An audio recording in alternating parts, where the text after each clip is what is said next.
આજે officially senior સિટીઝનમાં પ્રવેશ કરું છું. સતત 25 વર્ષ થયા મારા મિત્રો દ્વારા રક્તદાન કેમ્પો થતા. આ વખતે મિત્રો એવું નક્કી કર્યું કે સતત 25 વર્ષથી રક્તદાન કેમ્પ કરતા હોય તો હવે કંઈક બીજું વિચારી અને તેના ભાગરૂપે આપ જોવો છો તેમ આવી શાળાઓ દરેક આખા ગુજરાતમાં, ગુજરાત બહાર અને એક આફ્રિકામાં પણ લગભગ 82થી વધારે સંસ્થાઓમાં ટ્રસ્ટીઓ અને મિત્ર મંડળ દ્વારા જે પણ જરૂરિયાત સંસ્થાઓને હોય એ પૂરું પાડવામાં આજે અમારા ટ્રસ્ટીઓ અને મિત્રો ભાગ લેશે.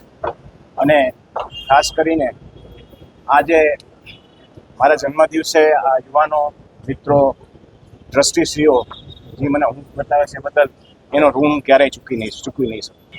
હું એમ કહીશ કે જ્યારે યુવાનોની વાત આવે, દેશની વાત આવે, આપણા સ્ટેટની વાત આવે ત્યારે રાજકારણને પર રાખી કોઈ પણ પાર્ટી પણ તે સાચી વાત હોય સાચી વાત. રાજીનામા કેટલા છે? કેમ કે એક ચૂંટણીમાં 3 કરોડ રૂપિયાના ખર્ચ વહીવટી તંત્ર લોકોને પણ સમયની આપની વાત બિલકુલ સાચી છે. હું એમ માનું છું કે જેને જે પણ પ્રતિનિધિ ચૂંટાઈને આવતા હોય અને એટલીસ્ટ 5 વર્ષ એ લોકોએ સતત કામ કર્યું.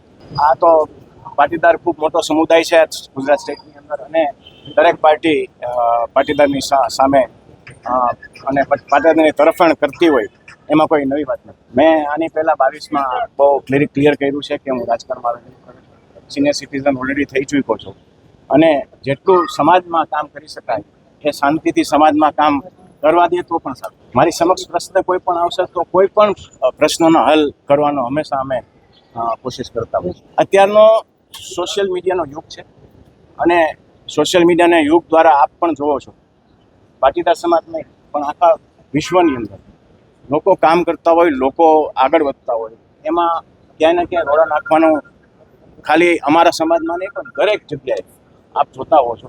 ત્યારે હું એટલી જ વિનંતી કરું છું કે જે કામ કરતા હોય ને કામ ફક્ત કરો. આજની તારીખે કોઈ સ્પષ્ટ રાજકારણની વાત આપ ન પૂછો તો સારું.